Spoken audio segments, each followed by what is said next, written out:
And good afternoon. This is Thomas Grant, or Dustin, whatever you want to call me.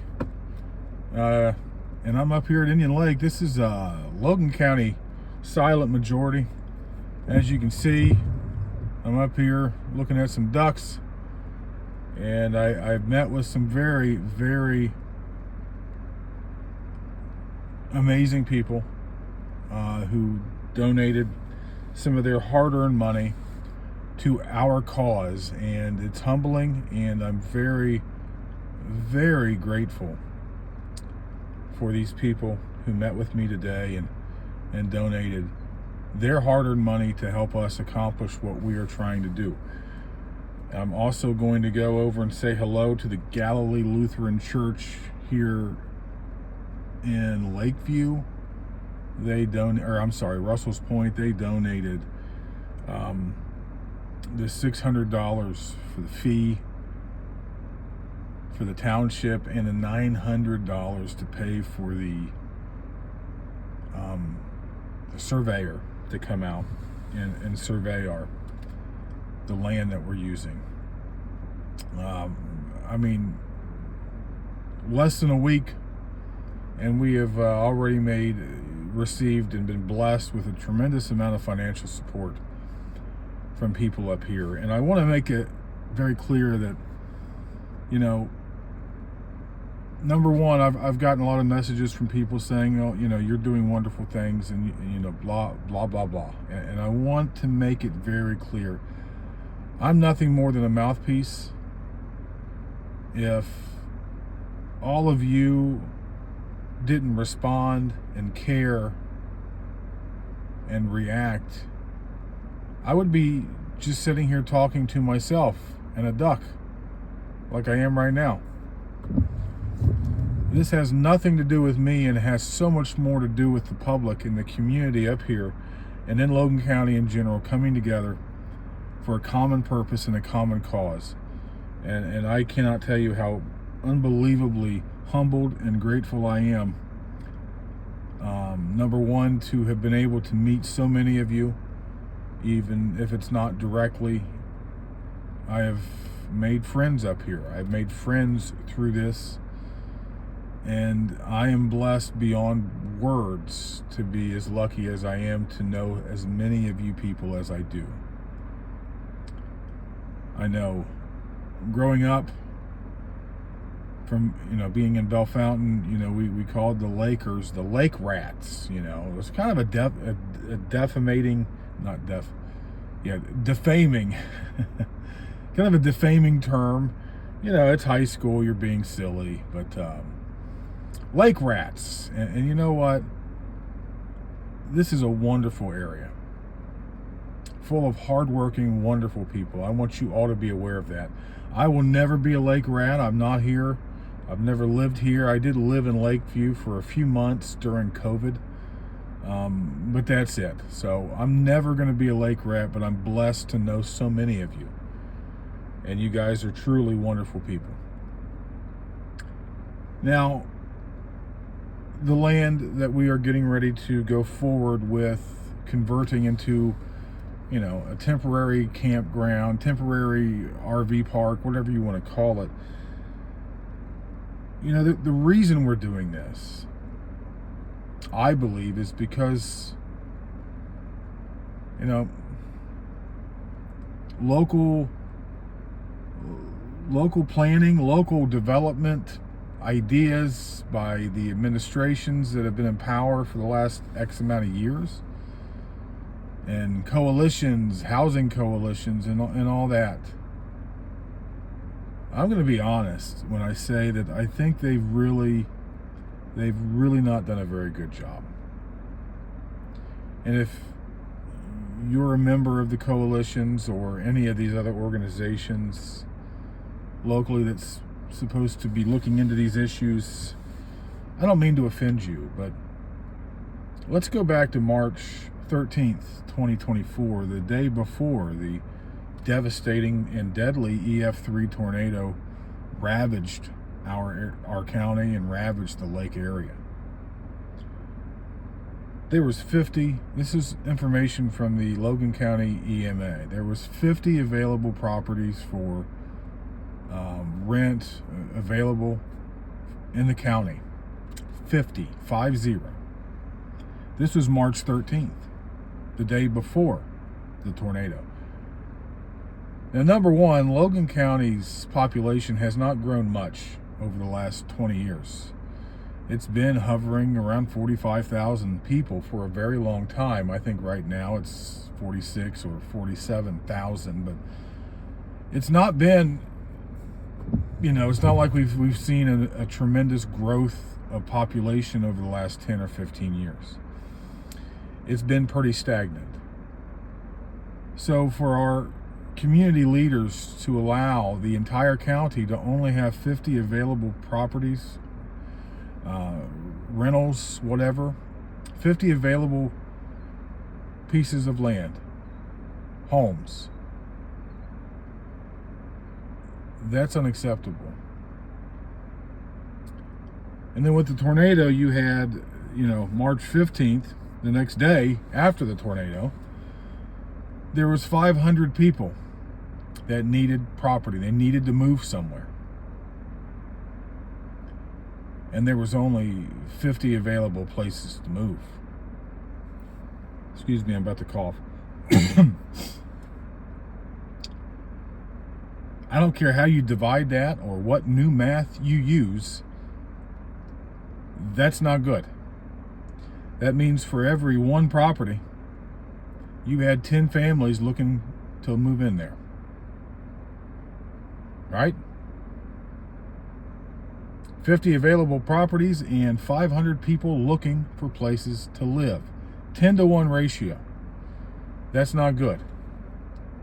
Now, I know natural disasters happen, and you can't really plan for them. I guess you can if you live in the South, along the Gulf of Mexico, or if you live on the, like South Carolina, Georgia, North Carolina. There's going to be hurricanes. So those disasters, I guess, are kind of expected yearly, but tornadoes, you can't predict them. No one could have ever foreseen March 14th. Nobody knew that was coming. So I know we can't blame the government for the tornado. It's not any organization's fault. But we can look at the conduct after the tornado and say, there's problems. The purpose of government, especially on the local level, the purpose is to be here to help people, to help. I mean, it's real basic. Yeah, you have zoning for safety and for, make sure people aren't throwing up property that's going to, injure folks if it's not safe. But I mean, really, on a local level, your job is to help your fellow citizens have a better quality of living. I said something today to someone else that I think a lot of the local leadership, local elected leaders have forgotten what those jobs are for. Those jobs are to help people, and that's not what they're doing. So many people in the Russell's Point area, so many people have told me that their, home was destroyed or seriously damaged. They can't live in it. They got contractors coming over to start repairing it, and they got a camper and they're going to put it in their front yard. And then you have the zoning people saying, yeah, no, we're not going to let you do that. Why not? You're dealing with the recovery from a natural disaster. And when people are in positions of power and authority that can help people rebuild, why are you being a roadblock to progress? Why are you saying no to someone simply asking to place a camper on their property? while they rebuild their homes. That's a failure in leadership. And that's a failure to the citizens. I heard someone else was told, I think actually in a formal meeting or something, that trailers are for trailer parks. This is, it's just no sense. No sense, really. Everyone knows that there was limited spaces at these trailer parks and RV parks and all of the parks, there's no spaces available. None. I know people who literally spend hours on the phone trying to find a place to put their trailer. There's nowhere to go. And when people are rebuilding their homes and they want to place a trailer on their property, why would we tell them no? Why would you not say absolutely and God bless you for staying? What else do you need? Can we help you? That's what government should be doing. Instead of building bridges and helping people recover and rebuild, a lot of these local zoning review boards and government elected officials, a lot of them, and you can disagree with me if you want, but a lot of them are just creating roadblocks for recovery. They're not helping. And if you don't believe me, go around and talk to people who are rebuilding their lives, or at least trying to. I know for a fact there are families still living in their cars because of the tornado. That's why what we're doing is so important. The property, which I can't say exactly where, but the property is on State Route 117 between Indian Lake, or between Huntsville and Bell Center.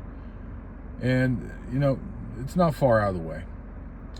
The property has water. The property has a septic tank, and it has electricity. Excuse me. So the property has everything that's needed. We're going to work with the community. We're going to work with all of you to help us accomplish the goal of getting this land prepared for a temporary RV park as soon as possible. We have winter coming. I know it's August, but as we all know, August turns into September, and September really is the end of the nice weather. October's right around the corner. We have a time crunch here. We've got to get this ready before the weather turns too cold. I was told indirectly that, some of the housing coalitions and committees, that they had a plan to address this need. And I did some more digging, and there's no plan. The plan is to help people find places to place their trailers if they have them. That's it. And that's great, but there's more needs than just that. There's more needs. There's people homeless. That is absolutely ridiculous. So it's very important to recognize that what we're doing is needed. We need to create some kind of shelter for people that need shelter. And with everyone's help, we're going to make this a reality, and we're going to do it hopefully really quickly. We have a meeting that we have to go to with the township. And when I say we, I'm talking about me and the property owner. We're going to go, hopefully, I'm hoping next week sometime. We're going to get the survey done next week, and I'm hoping not long after that we can have the meeting. And once we get the green light from the township, it shouldn't take long to get everything ready. There's going to be fundraisers. We're going to do everything we can to raise the money ourselves. You know, the government, FEMA, EMA, the Red Cross, the United Way, and all these other organizations that have came up here and tried to help out. They did help to a certain degree, for sure. And they did, give out money and they helped people. I'm not saying they didn't. But what I am saying is there are people and families that have fallen through the cracks. And that's what we need to take care of as the silent majority. We need to find those people and we need to help them. And that is the goal of what we're doing here with this temporary trailer park. Well, RV park. I did look into a trailer park, but no way. You're talking $500,000 to make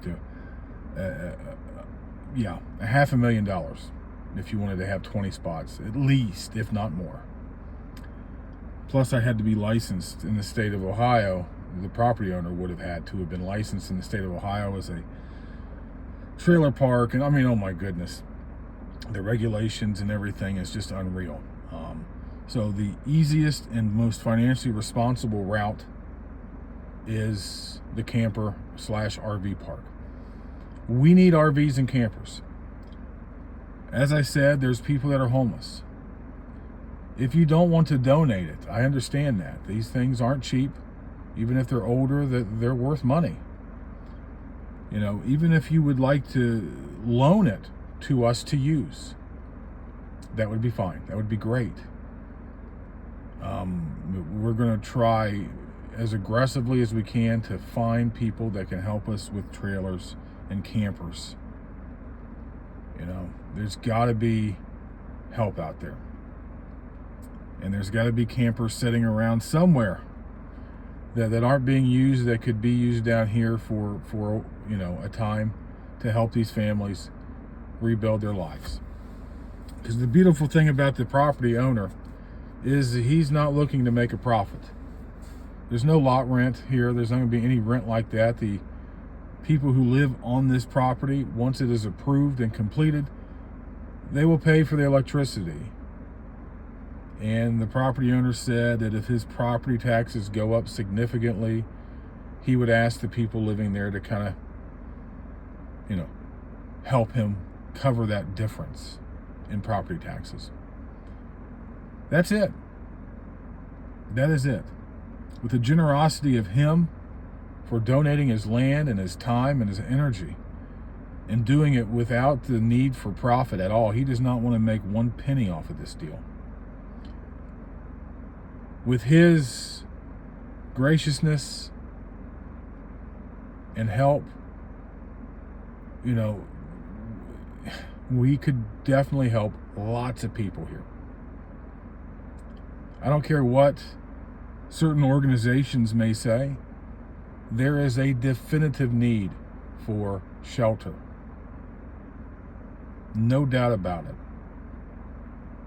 So if you know anyone that has a camper or an old RV, let us know. Let us know, please. And I hate fundraising. I hate asking for money, but we have to. The silent majority, folks, we are not silent anymore, and we have got to stand together, and we already are. We are already working together, and it's a beautiful thing. And I thank all of you for everything you've done so far, and I thank all of you now for everything that's going to be asked of you in the future. Once we get to the process of getting the land ready for campers or RVs to be placed there, we're going to need help with getting all that ready, and we're going to ask for volunteers. Fundraising, we're going to need volunteers for whatever we end up doing to raise funds. Hopefully we can do something that would be fun for the kids, something that would be enjoyable for families. But we will need volunteers to help us pull that off, So I'm going to be asking all of you for a lot of help in the coming months. And I know we're going to be fine, because I know all of you are going to step up and help out. It is tremendously humbling. And I thank all of you for everything you've done already. And, let's get ready. The hard work is right in front of us, but, hey, we are from Ohio. We know what hard work is. And we're going to stick together. And quite honestly, we're going to show the local government and local housing authorities and all these other people who they have fancy titles. We're going to show them how we do it. And that's by rolling up our sleeves and getting the damn job done ourselves. I'll keep everyone updated. Thanks again. I'll talk to you later. Please take care of yourself and your families.